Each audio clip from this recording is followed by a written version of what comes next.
ప్రభునందు ప్రియమైన దేవుని బిడ్డారా, ప్రభువైన యేసు నామమున మీకు శుభములు. జీవముగల దేవుని కృపావర్షం మీపై సమృద్ధిగా కురియునుగాక.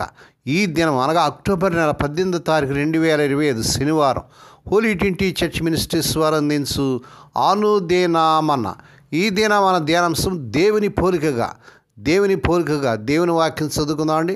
ఎఫెసీయులకు రాసిన పత్రిక 4:24 నీతియు యథార్థమైన భక్తి గలవారై దేవుని పోలికగా సృష్టింపబడిన నవీన స్వభావమును ధరించుకున్న వాళ్ళు దేవుడు తన పరిశుద్ధ వాక్యమును దీవించునుగాక.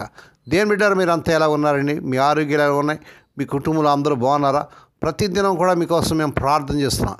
ఈ వర్తమానం ప్రతిదినం కూడా వింటూ షేర్ చేస్తూ లైక్ చేస్తూ సబ్స్క్రైబ్ చేస్తున్న మా ప్రియులందరికీ ప్రభు పేరట వందనాలండి. మీకోసం మేము భారంతో ప్రార్థన చేస్తున్నాం. దేవుని బిడ్డారు, దేవుని వాక్యంలో ఈ ఉదయ కాలంలో మనం చూసినట్లయితే పౌలు భక్తుడు ఈ చక్కని మాటలు రాస్తున్నాడు. ఈ ఎఫెసీ 4:24 ప్రకారంగా మోసం అనే కోరికలతో చెడిపోయినటువంటి మన పాత స్వభావాన్ని తీసివేసి యథార్థమైన నీతి పవిత్రతతో దేవుని ప్రకారం సృష్టింపబడిన కొత్త మనిషిని ధరించుకోవాలని మనం చూస్తున్నాం. నూతన వ్యక్తిగా ధరించుకోవాలంటే మన పాత జీవన విధానం వదిలిపెట్టి దేవుని ఇచ్చినటువంటి యథార్థమైన నీతి మరియు పవిత్రతతో కూడిన కొత్త స్వభావాన్ని అలవర్చుకోవాలి. ఒక మోసంతో కూడిన పాత జీవితాన్ని వదిలివేసి నిజమైన నీతితో దేవుని స్వరూపంలో సృష్టించబడిన కొత్త వ్యక్తిగా జీవించడాన్ని ఇది చూపిస్తుంది. పాత దానిని మనం వదిలివేయడం, మోసపూరితమైన పాత రోత స్వభావాన్ని, పాత జీవన విధానాన్ని ప్రక్కన పెట్టాలి. కొత్తది మనం ధరించుకోవాలి. దేవుని ప్రకారం సృష్టింపబడిన కొత్త మనిషిగా మనం ధరించబడాలి. కొత్త స్వభావం రావాలి. ఈ కొత్త స్వభావం యథార్థమైన నీతి మరియు పవిత్రతను కలిగి ఉంటుంది. దేవుని స్తోత్రం కలుగును గాక. క్రీస్తు అనేటువంటి ఒక సహోదరుడు తన ప్రాణాలను రక్షించే ఎముక మూలుగు మార్పిడి ద్వారా 4 సంవత్సరాల విశ్రాంతి తర్వాత అతని రక్తాన్ని మళ్ళీ పరీక్షించారు. మరి దాన్ని డొనేట్ చేసిన దాత యొక్క మూలుగును అతన్ని నయం చేయడానికి అవసరమైన వాటిని అందించింది. కానీ ఆశ్చర్యాన్ని మిగిల్చింది. క్రీస్తు సోదరుడు యొక్క రక్తంలో DNA అతని దాతది, అతనిది కాదు. ఇది నిజానికి అర్థాన్ని ఇస్తుంది. ఈ ప్రక్రియ యొక్క లక్ష్యం బలహీనమైన రక్తాన్ని దాత యొక్క ఆరోగ్యకరమైన రక్తంతో భర్తీ చేయడం. ఇంకా క్రిస్ చెంపలు, పెదవులు మరియు నారు కూడా దాత యొక్క DNAని చూపించింది. కొన్ని విధాలుగా అతను మరొకరుగా మారాడు. అయితే అతను తన సొంత జ్ఞాపకాలను, బాహ్య రూపాన్ని మరియు అతని అసలు DNAలో కొన్నిటిని కలిగి ఉన్నాడు. యేసు ప్రభువులో రక్షణ పొందిన వ్యక్తి జీవితంలో ఏమి జరుగుతుందో దానికి క్రీస్తు సోదరుడి యొక్క అనుభవానికి అద్భుతమైన పోలిక ఉంది. మన ఆధ్యాత్మిక పరివర్తన సమయంలో మనం యేసు ప్రభువును విశ్వసించినప్పుడు, ఆయన రక్షకునిగా దేవునిగా అంగీకరించినప్పుడు మనం నూతన సృష్టి అవుతాం. అదే 2 కొరింథీయులకు రాసిన పత్రిక 5:17 ఎవడైనను క్రీస్తునందు నిలబడాలి, నూతన సృష్టి, పాతవి గతించింది, ఇదిగో సమస్తం కొత్తవాయనని పౌలు భక్తుడు రాస్తున్నాడు. ఎఫెసులోని సంఘానికి పౌలు గారు రాసిన ఉత్తరంలో ఆ అంతర్గత పరివర్తనం బహిర్గతం చేయమని, దాని జీవన విధానంతో తమ పాత స్వభావాన్ని వదులుకొని మరియు నీతి యథార్థమైన భక్తి గలవారై దేవుని పోలికగా సృష్టింపబడిన నవీన స్వభావం ధరించుకోవాలని వారిని పౌరు భక్తులు ప్రోత్సహిస్తున్నాడు. ఎఫెసీయులకు రాసిన పత్రిక 4:22-24 క్రీస్తు ప్రభు కోసం ప్రత్యేకించబడాలి.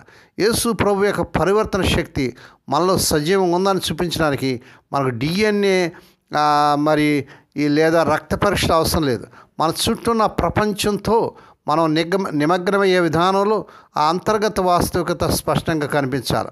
మనం ఒకరి ఎడల ఒకడు దయగలిగి కరుణా హృదయులై క్రీస్తు పురందు దేవుడు మనల్ని క్షమించిన ప్రకారం మనం ఒకరినొకరు క్షమించుకోవాలని ఈ యొక్క ఎఫెసీ 4:32 కూడా చూస్తున్నాం. దేవుని బిడ్డ, నీవు నూతన సృష్టిగా చేయబడ్డావా? నీలో యేసు ప్రభు అనే DNA ఉందా? నీ ఆధ్యాత్మిక జీవితం పరివర్తన చెందిందా? పాత రోత జీవితాన్ని విడిచిపెట్టి నూతన స్వభావాన్ని ధరించుకొని క్రీస్తు ప్రభు పోలినటువంటి ఆయన పోలికలో సృష్టింపబడ్డావా? లేకపోతే సాతాను పోలిక మీలో కనబడుతుందా? నేడే పరీక్ష చేసుకుందాం.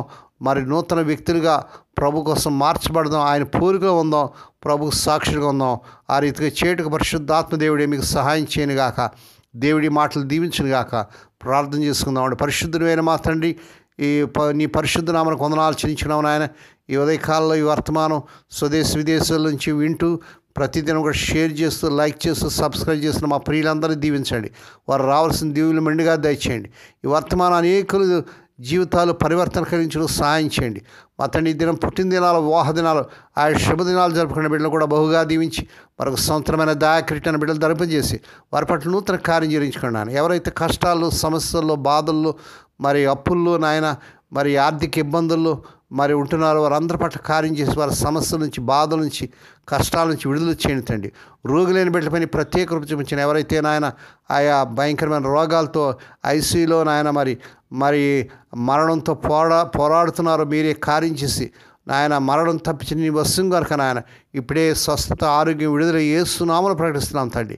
ఏ కుటుంబాలు అయితే తమ ప్రియులు నిద్రించి మరణించి దుఃఖంలో వేదనలు అటు వారికి కావాల్సిన ఆదరణ దయచేయండి.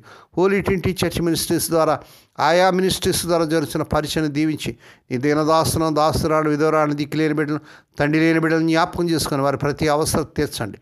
నాయన వివాహం కానీ యవన బిడ్డలకి ఈ నెలలో అద్భుతం జరిగించుకొని వారి వివాహాలు నాయన చక్కని సంబంధాలు కుదిరి వారు ఘనంగా జరుగుటకు సహాయం చేయండి తండ్రి. స్వదేశ విదేశాలు ఉద్యోగాలు తిప్పబడుతున్న యవన బిడ్డలకు ఈ నెలలో అద్భుతం జరిగించుకొని వారు అర్హత మించిన ఉద్యోగాలు వచ్చునుగాక. ఈ దినమంతట్లోని బిడ్డల చుట్టూ మీరు రక్తం చేయండి. ఉదయం బయలుదేరి సాయంకాలం ఆ గృహం చేరు పర్యంతం, వారి గమ్యస్థానం చేరు పర్యంతం కాపాడిన దూతలు కావలసమని మహిమ నీకే, ఘనత నీకే చెల్లించుకుంటూ స్తుతిస్తూ కొనియాడుతూ యేసయ్య పరిశుద్ధ నామమున స్తుతించి ఘనపరిచి వేడుకొని ప్రార్థిస్తున్నాం తండ్రి. ఆమేన్. మన ప్రభువైన యేసుక్రీస్తు వారి కృప, తండ్రి అయిన దేవుని ప్రేమ, పరిశుద్ధాత్మ దేవునికి అన్యుని సహవాసము సదాకాలం మీకు తోడేండి నడిపించి బలపరచునుగాక. ఆమేన్.